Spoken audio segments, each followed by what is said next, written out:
Hello and welcome.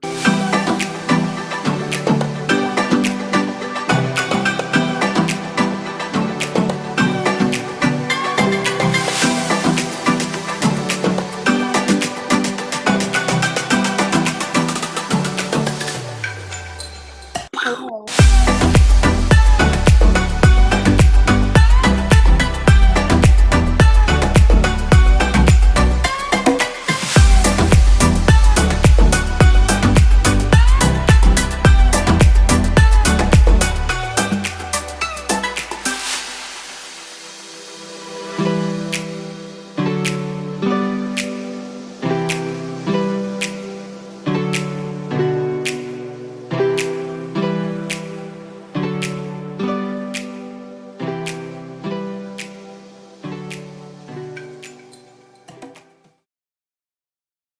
Hello and welcome to 20-somethings TV. This is our lovely open table, round table discussion talks. And my name is Michael Sangiuliano. I'm joined here with Matt Wilson, a current member of 20-somethings TV, and two former members of 20-somethings, Chris Anderson and Dimitri Ashby. Welcome to both of you. Hope everyone is doing well during this quarantine. Things are difficult, but we have to be optimistic and hope that eventually we're going to get through this. Things are going to get better.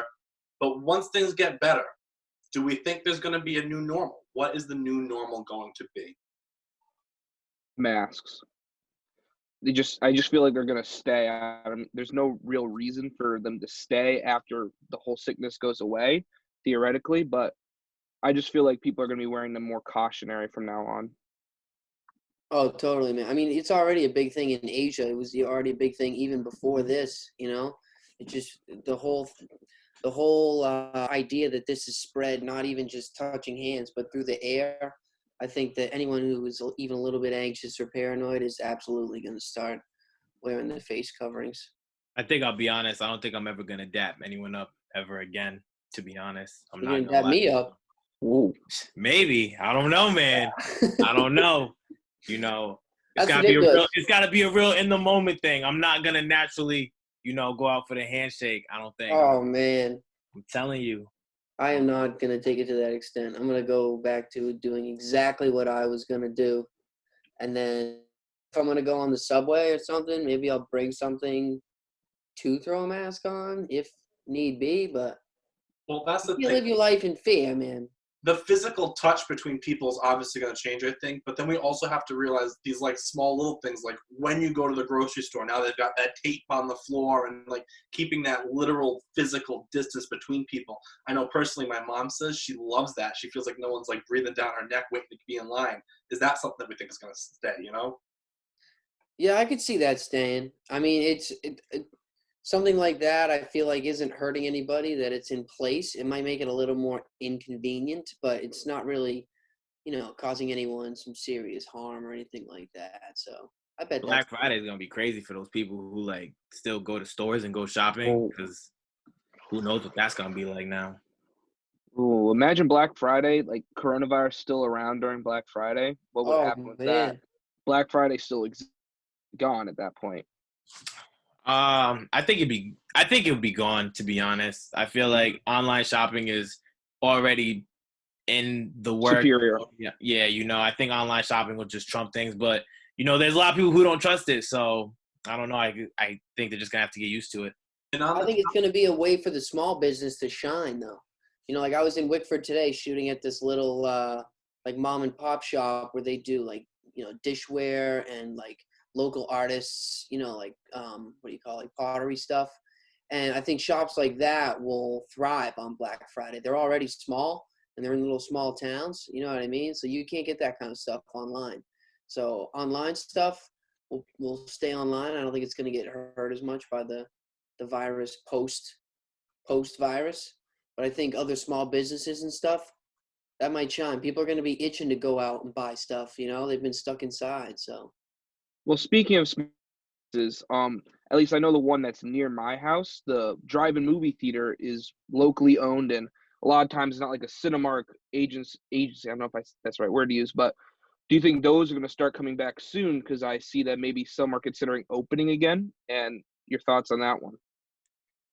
I can see that being a thing. I think where we are right now, it just, makes sense, especially, speaking of the whole like post quarantine lifestyle. I think people will value their distances. I think the old classic lifestyle that, was back then, people pulling up with roller skates, delivering food, like concession stands. I think that is definitely going to be put into effect. So I can see it happening. Yeah, and I love drive-ins, man. I grew up at a drive-in. I still go to the drive-in up in Maine. And, I mean, all that stuff is in effect, just like Dimitri said. Like, you're in your car. You're not really, hurting anybody. Maybe if you got to go take a leak or something. But, you're not out, talking to people. And, from a movie standpoint, I'm sure that any, conglomerate like Disney or something like that, it's going to be itching to get people, into a movie that's out in the theater, especially when that's all outlawed right now. Like people are going to want to watch content outside their laptop. You can only do that for so long. But playing devil's advocate to that, I mean, a lot of times when people go to the drive-ins, I know you could meet a friend in there, but how many people are going to go, well, we can just go in the same car, and then there's you're breaking the whole 6 feet thing. People are too close together, and you don't know who you're exposing what to. And do you think movie theaters, drive-ins will have to, like, check and enforce things? I mean, it just depends on the crowd type. I feel like, when I think of movie theaters, I think the only groups that I see that are over like groups of 5 are like high school kids that can just hang out there on Fridays. So I feel like the regular movies will still be a thing, but I do see like a market there for drive-in movies. I think that there's an audience there where people want to just go and they're like, I just want to watch the movie. I don't want to be bothered, but I don't want to watch it at home. You know what I mean? So I can see both working, to be honest. I can see like half drive-in, half at the theater, Right, it's the experience, man. I mean, to pull up in a pickup truck and like back it in, like cuddle up in the back of the bed and watch a movie, like it's way Oh, this man. different. It's way different experience, though. You know what I mean? Than just sitting on your couch. It's Yeah, you're only going to the drive-in movies for one thing. You're not trying to watch the movie. I know what you're doing. Even right now, though, with families, they're all crammed inside their house. I'm sure they all want to get out. So even in their house, they're not 6 feet apart. Everyone knows that they're not going to be 6 feet apart. So if they take an afternoon to go see 2 movies in a drive-in just to get out of the house, that's something to do. It's something, fulfilling in life. Unlike right now, where best you can do is just, I don't know, watch YouTube. And the economy, that drive-in, the employees at that drive-in, the gas stations to get there, the cars. I mean, it's a great idea. Exactly. All right, moving on. Let's get into the heavy hitter of this one. I'm sure we've all heard about Michigan and the issue going on with the governor, right? I see Chris is smiling right now. How about you take it away, Chris? I see you smiling. This is going on the internet, right? Yes. Take a second. It doesn't matter. Just go for it. He's not going to go for it. I know this man so well. I smell communism, okay? It is absolutely ridiculous that she said low-income people are more likely to spread the virus by going out and get gasoline and food and everything else.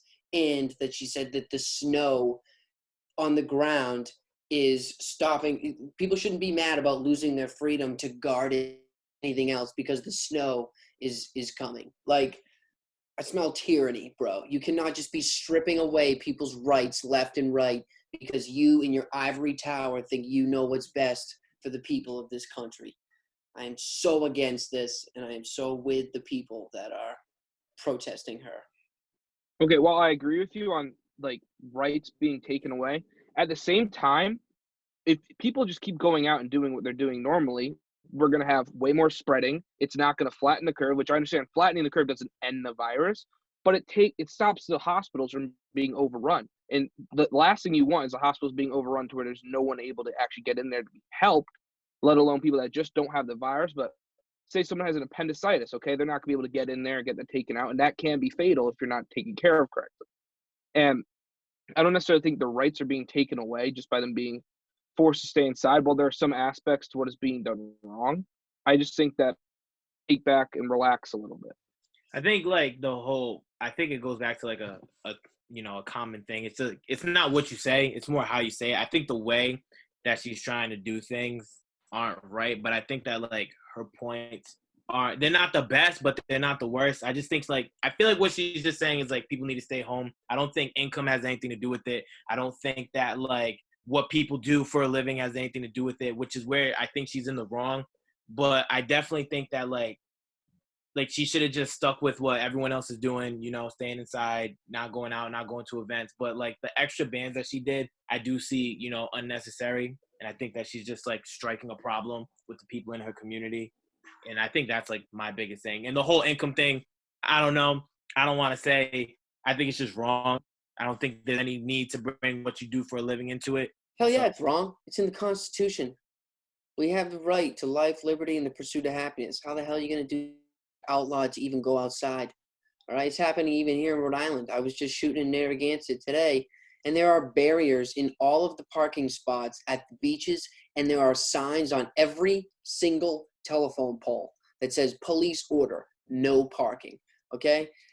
You cannot tell me that if you go to Walmart, you are less likely to get a disease than if you go to the beach with your dog, okay? They are power-hungry scoundrels, okay? I do not like the government. I feel like that a little bit too here in Barrington. We have this new thing where it's like a $500 fine if you go out in public and you're not wearing a mask. That's revenue, not safety. And I get the safety aspect of it, but again, it's like, what's the $500 for? Just give a warning, you know, like, hey, listen, you should put one on. It's what we should do. But to charge that hefty of a fine for people, yeah, for their campaign dinners. Yeah, but they also really just, they don't want people to go outside, and they know that you're not gonna pay dollars to go outside. I you know what I mean? Like at the end of the day, that's not gonna hold up in court, dude. You could bring that to the Supreme Court and say right from the Constitution, you're telling me you charge me $500 to go outside?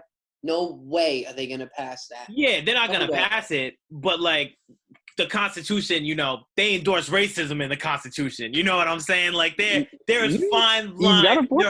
You know what I mean? Like anything, if we're being honest, you know what I'm saying? Like I get it, but I think it's more of a, you know, you have to go to Walmart to get essential things to live. The beach, the only thing you can get at the beach is sunlight. You can get that in your backyard, which I think is the point. Not everybody, my man. I know. I live in an think apartment. About the people that go outside. Yeah, delivery. In the city, they can't go to the beach, man. Like how I feel that like changes the whole feel of what's being set in stone and what the rules are is how it's delivered to people. And the one issue that I had with the thing in Michigan is while I agree that, you know, that might be across the line what the governor's doing a little bit, but when I'm looking through pictures and I'm seeing all these protesters together in groups close together, like you're kind of like, I don't know, it takes some of the, you know, what's the word I'm looking for? Contradicting everything. You're contradicting yourself in a way, and it's like, I don't know, what side do you take? I take the right-wing side that says, do whatever the hell you want. Don't listen to the government. They shouldn't be messing with you. We pay taxes. They work for us. End of story. That is true. I feel I'm fine with everything until the day that they close the Dunkin' Donuts drive-thrus down. Then I'm gonna throw a fit. Word. All right. On that note, bye. I guess I'm not end that. Bye. Thanks for having me, guys. Hope I didn't offend anybody, but you know. Wish we were in the, but you know it is what it is, man. It's great meeting you guys. Chris, you know what it is, man. You already. So thank you guys. And to all the people who are watching this right now, make sure you follow and subscribe at 20SomethingsTV on Instagram. Like the video. There's always more content where this came from. Take care, everyone. Drop a comment.